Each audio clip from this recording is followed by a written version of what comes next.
Hello, I'm Rose, and if you didn't notice the time on this video, I have quite a few things to say about a book that I recently read, which is Billy and Me by Giovanna Fletcher.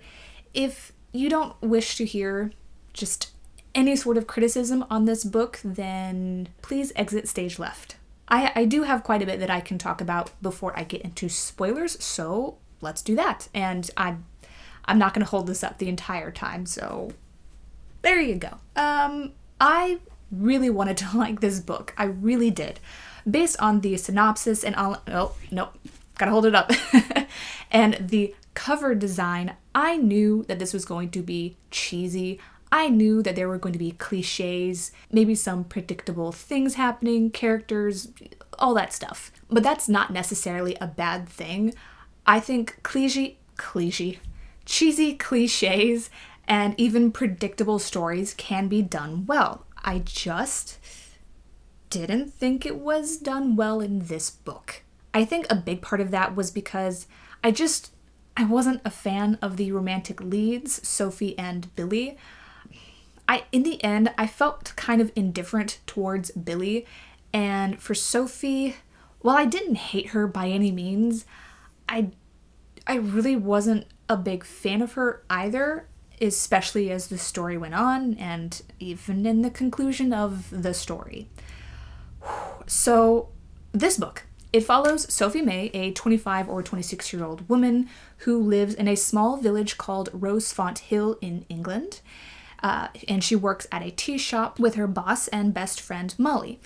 Molly, by the way, is one of the few things that I enjoyed about this book.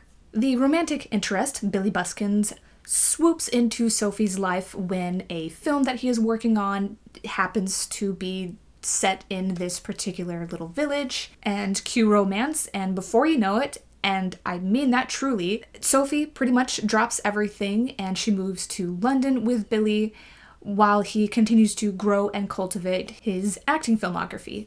Sophie is kind of perpetually baffled by Billy's world, how it works, and is always surprised at how many disingenuous people there are in this industry.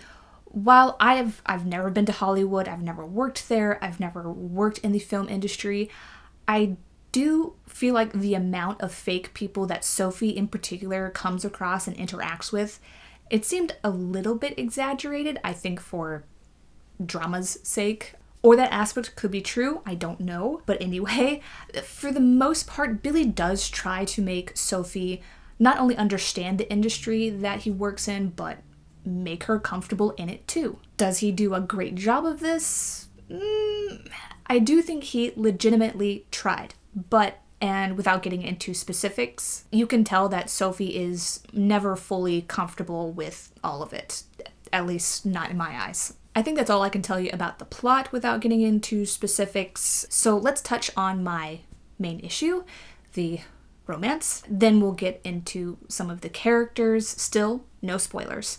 Hey guys, Editor Rose here. I'm having all sorts of technical difficulties. Good times. Let me just jump right into it. I'm just gonna be here for a couple minutes. Okay, so Sophie and Billy. And by the way, the script is over here. It's been a little while, so that's why I'm looking over here quite often. Their romance, it was underdeveloped. I felt no spark, especially at the beginning. Beyond Billy being a handsome guy and actor who apparently has a big family that we never meet, we really know nothing about him. Spoiler, but not spoiler, Billy doesn't have much depth throughout the story. Sophie does have more character depth to her, but it's still kind of unclear what about her made Billy so smitten with her in the first place, and vice versa. Well, except for the fact that, drumroll please, Sophie is not like other women. Okay, so a frustrating element to their whole romance is the fact that they kind of suck at communicating. Not necessarily the miscommunication trope, just that they suck at communicating. We do learn that Sophie, she does have some anxiety because of past trauma, and so it just makes her a bit shy and a little bit harder for her to open up to people. However, Supposedly, she is comfortable with Billy, so that should make it easier for her to open up to him.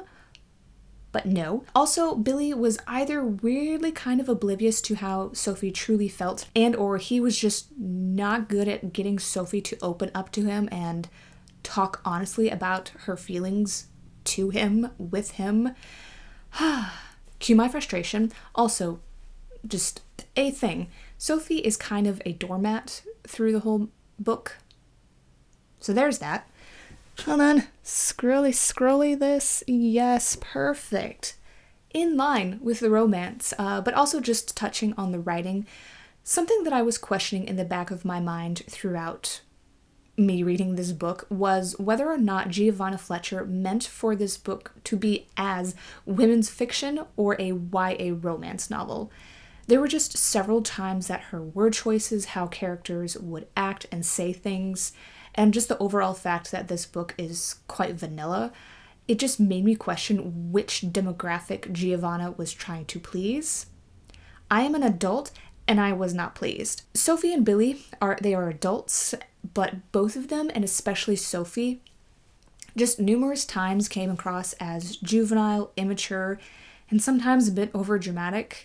Many times I felt like I was reading from the perspective of a teenager and not a fully grown woman in her mid-20s. And this is not a spoiler, but there is a prominent example of Sophie just coming across as a bit juvenile. It happened on page 342. She thought that flipping off an asshole paparazzi was an unthinkable thing to do. Honey, are you 26 or 12 years old? Okay, back to the other me. Regular me? Yeah, watch that. Okay. By the way, the fact that this book is vanilla, it's not a bad thing. I think this book was intentionally written to be pretty PC because it is, and that's fine. Like, adult books don't have to have mystery, murder, or sex to be deemed as adult. Okay? Okay. I honestly think Giovanna should have either dropped the romance aspect or made it more of a subplot and centered the story on Sophie growing as a person and just coming out of her shell. It is done in the book, but in the end, it was still kind of lacking in that department. It felt rushed, and her growth just honestly felt kind of tacked on at the end. I was more interested in Sophie's relationship with Molly, who she is a 60-something-year-old woman, and she kind of took Sophie under her wing. I was also more interested to see Sophie repair her fragile relationship with her mom, which, sure, that was also done in the book, but I just didn't think it was done as well as it could have been.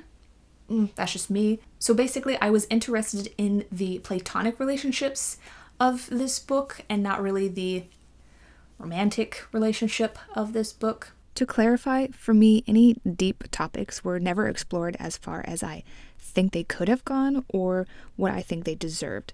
This story is character-driven, so it makes sense for the story to explore certain topics deeper, and I just didn't feel like that they were, nor were they handled as well as they could have been. Oh, and okay, this part is a bit more nitpicky, but also I think something that's just objectively was not good, and that was the use of exclamation marks. There were just too many of them, and it wasn't just specific to one character, but there were several characters that were apparently excited about things that I didn't think were even in the realm of being exciting in the first place. Calm thine tits. I'll admit I'm also a little bit lazy here to really get into all of the characters that show up, so whether they were main or side characters. So since I've touched a little bit already on Sophie, Billy, and Molly, I'm going to talk about just 3 other characters. There is Sophie's mom, who I honestly don't remember if she was ever given a name. I read this book practically in one day, so it's all just kind of a blur. Not because I was really enjoying it, but because I wanted to finish a book. The book I had read just before this one, I only got halfway through it and just stopped. So I didn't want to read, or I guess stop reading 2 books in a row. it's weird logic. I felt weirdly compelled to actually finish a book, but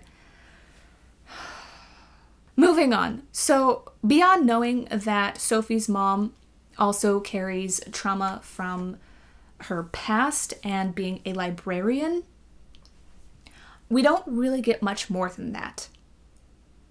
Then there is Paul, who is Billy's manager, and he is just a predictable, two-faced asshole cliche. That's it. That is his entire character and purpose. He has no arc. I felt like his only purpose, honestly, was really to just create drama between Billy and Sophie. He's a static character, which I guess that's fine. I don't know. So he's there. Then there's Colin, who comes in later in the book, and I can't really get into why he's in the book or truly who he is.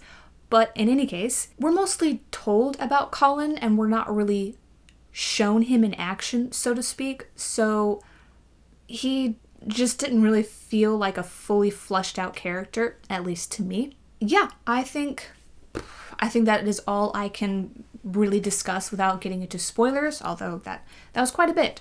So, if you don't want to know about any of the spoilers, thank you for watching up to this point, and the rest of you. I actually think this first point that I'm going to bring up, it probably could have been discussed to a degree in the non-spoiler section, but here we are. There was too much telling and not enough showing in this book, particularly when it comes to the romance. At the beginning, we see Sophie and Billy have some polite, kind of awkward, surface-level conversations, and then after that, we do get to see a fairly elaborate first date, which I am talking horseback riding and an elaborate picnic setup in the woods, which had required the assistance of crew members from the film that Billy was in, he was starring in. Yeah. And I don't know if Billy was tight with any of these crew members or if these are just very generous human beings to do this in their free time for a guy that they barely knew, but okay, that happened. So anyways, all of that I just explained, that was the extent of their romance that we got to see. The rest of it is told to us in a paragraph, maybe, of exposition. I don't know about you, but I feel cheated. Because of this, their relationship to me it just kind of came across more of an insta-love than anything else, and I shit you not, after a single month, maybe, of being together, they love each other. How sweet for them. I just wish I could have seen this develop. On top of that, Billy is all, hey girl, I know you told me in our first date that you one day wish to open up a tea shop. And sure, we only live 1 hour away from each other, and so a pseudo long distance relationship is totally doable. But just drop everything and come live with me in London as I pursue my acting career. Don't trouble yourself with getting a job. Girl, I can take care of you. Then Sophie is all, moving to London seems a bit sudden, but sure, why not? However, I am an independent woman, and I will get a job because I want one, but also so I can take care of myself financially. Okay, let me give you a quote from page 123 about this whole job situation. This is Sophie's inner thoughts. I knew that I had to find a job, hopefully in a little boutique coffee shop or privately owned bookshop, so that I could continue to support myself and have some structure to my days. Billy hated this, especially as, in his own words, he can happily provide for the both of us. It was difficult to explain that the very thought of living off of him and flying aimlessly through my days made me want to vomit. But he took it well, even if he didn't agree with it. You don't have to agree with it, Billy. You can certainly just support her decisions, and he does to an extent, but I didn't understand or get why he was so upset anyway in the first place of Sophie wanting a job and independent financial stability.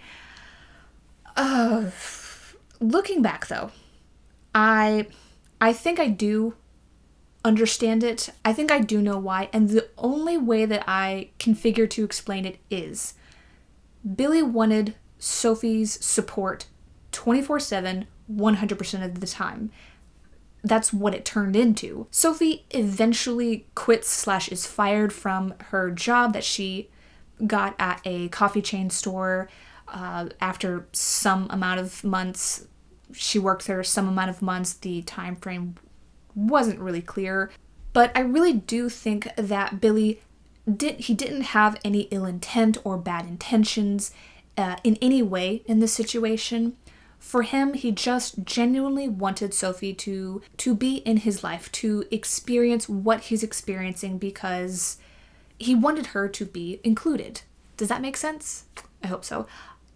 However, as we see this play out, Sophie feels unfulfilled. She doesn't feel like she's contributing enough to the world at large, so to speak. And remember that she had told Billy on their first date that one day she wants to open up her own tea shop. And yet here she is, eventually unemployed. She is taking care of the apartment, which she volunteered to do, and sometimes sees Billy when he has time away from his busy schedule. I do want to point out that beyond attending 3 events and or shows with Billy, Sophie has so many opportunities to spend time with Billy. Social gatherings that Billy invites her to, that he wants her to be there. But Sophie just doesn't go. Then she proceeds to be lonely. And I understand that she's shy, but girl, you've got to try. You've got to put forth some effort in this relationship. And to add to all of this, one of Sophie's biggest issues is her insecurity. Not feeling like she can live up to all of the glamorous women that come in and out of Billy's life. Yes, there are gorgeous lionesses. That comes straight from the book. And vixens and all sorts of beautiful women that are going to tempt Billy away from Sophie. She's jealous, folks. Many times. Again, I do understand that she has insecurities, but that doesn't stop Sophie's just constant jealousy from being a little bit irritating. And no matter how often Billy reassures her that she is his only boo, my words, not the books, and no matter how many times Sophie apparently thinks that she trusts Billy, it's just constant worry and jealousy about these other women that happen to be in Billy's life. And this is never fixed or resolved by the end of the book. Honestly, not that I could tell. Speaking of jealousy and other issues with women, there is a breakup. Shocker. I had mentioned earlier that Sophie, she never really becomes comfortable with Billy's world, not that I could tell, the fake people that are present in the industry, and also the fact that sometimes Billy, he will take on roles that requires him to be intimate with other women. Billy does his best to get Sophie to understand that those roles and any role that he takes on, it's just work. It's acting. The intimate stuff, it's mechanical, it's often awkward. I mean, you have a bunch of crew people around and the director with a camera in front of your face trying to capture this.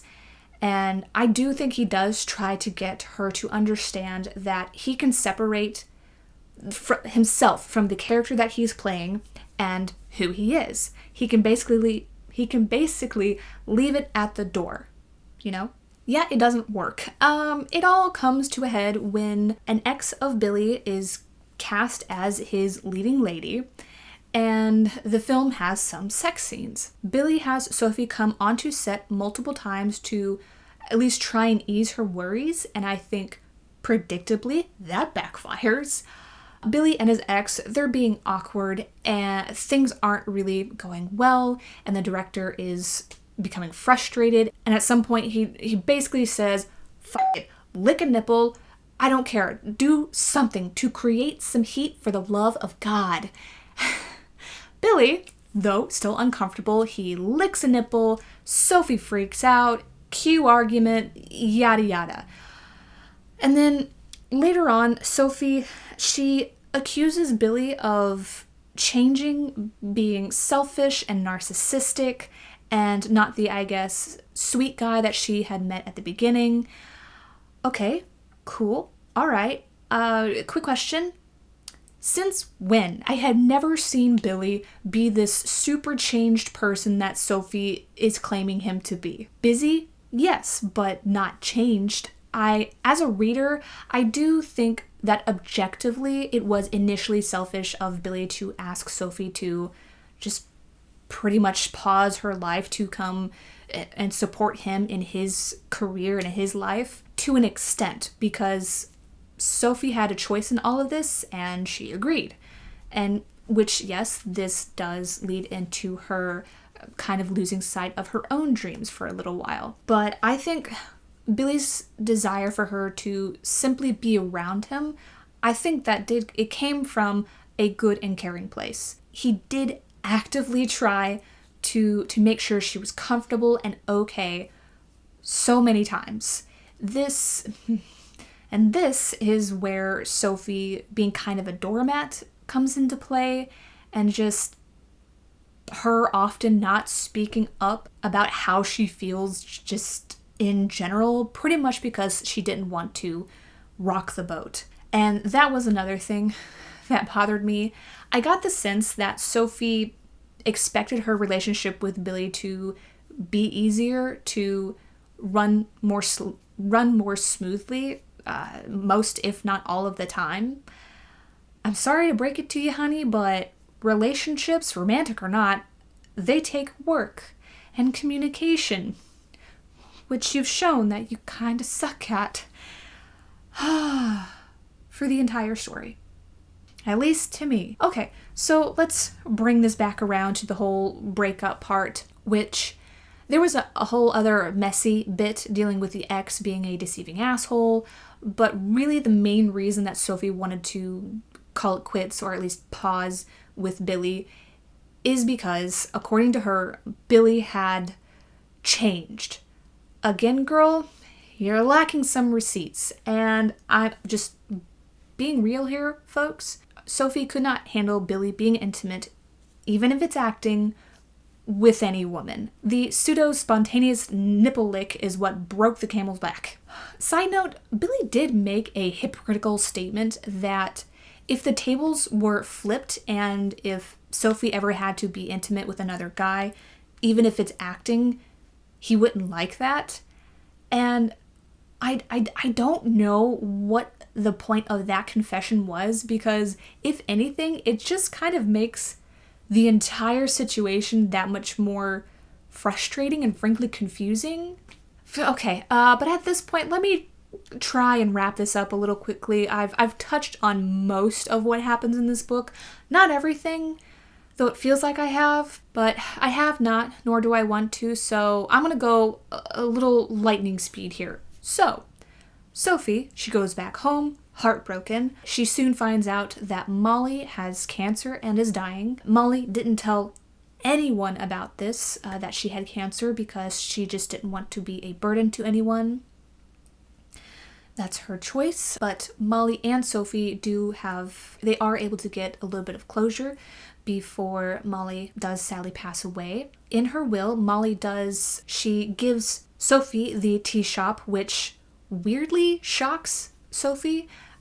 No one else is shocked about this. I'm not shocked about this, but Sophie is very surprised about this, besides being Molly's number one person for the past 8 years, but okay. Then I kid you not, 2 to 3 pages, the last 2 to 3 pages, we find out that Billy had quit his role, the role that he had been excited about, the one with the nipple lick, and he honestly, I didn't I don't think he had done anything wrong besides doing his job in acting.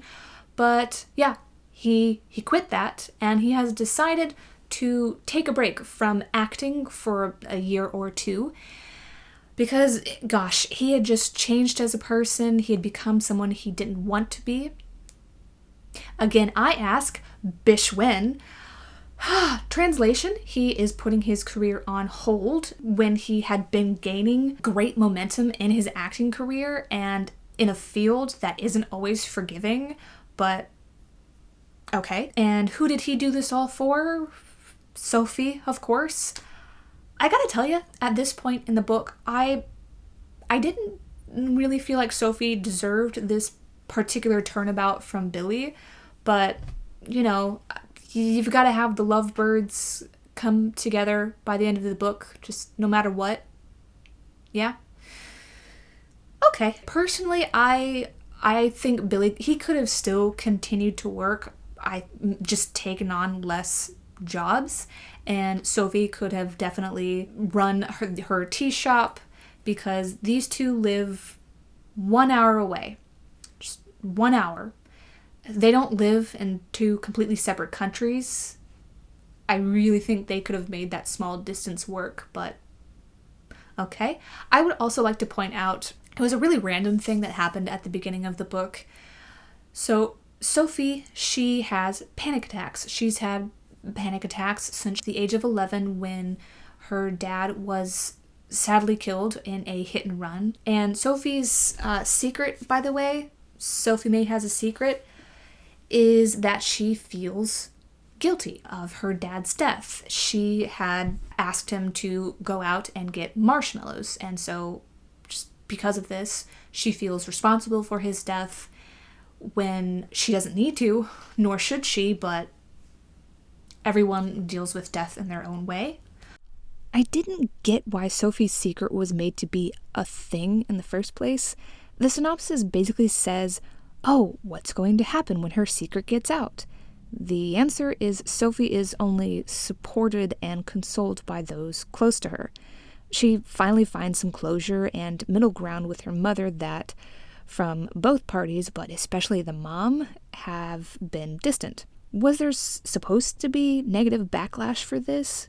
There wasn't, not that I remember, because details are fading kinda quick, and there shouldn't be anyway, because how can you villainize someone who was 11 at that time, for something they were flat out not responsible for? If someone were to essentially say, oh yeah, you should totally be held accountable for your father's death, then, I don't know, they would just be an unnecessary asshole. And again, we didn't get that? Help me out here, folks. Am I missing something, or was this synopsis just weirdly misleading? Anyway, back to the main video. But the whole thing with the panic attacks, the first time Sophie and Billy meet, Billy touches her arm, and for some reason this triggers a minor panic attack, and then it never happens again in the book. I do not recall a single time that she had another panic attack. Maybe one in private. But either way, there was 1 or 2 scenes that Sophie was being, not to be rude or indelicate, but she was being a bit sensitive on that topic of panic attacks. And since I am 99.9% sure that it was just that one singular random time that it happened in the book, I didn't understand why the topic was ever brought up again and why it was an issue in any capacity later in the book. So there's that mystery. I guess while we're on the topic of Sophie, I did already mention this earlier, but I found her to be a bit overdramatic throughout the book. And I had honestly been enjoying the book up until about page 40 or 50, but things just slowly went downhill for me when ironically Billy came into the picture. I enjoyed Sophie more in her scenes with Molly than I did with the romantic lead. Oof, okay. Hence why I just would have much preferred if the story had focused predominantly on Sophie, her mom, and Molly, just working through those relationships. Ah, dang it. Now I gotta get this other part off my chest. Paul, remember, Billy's manager, he doesn't change throughout the entire book. He's rude and cold towards Sophie and the whole time. And Sophie, hardly ever stands up for herself. There were some slight illusions that Billy might have at least an idea that Paul is a two-faced asshole, but no. Whenever Sophie a couple times miraculously brings up the topic of Paul, Billy just kind of brushes it off. And there's no resolution to this dynamic at all. Perhaps there is in later books, because apparently there is more about these characters, but I don't want to read those. I'm not going to read those, so that happens. But moving on, I had honestly came into this book just hoping to be entertained, and I really wasn't. I do feel like there was potential for the story overall, for the characters in particular, but I just really wasn't satisfied with the execution of it, especially for the relationship between Sophie and Billy.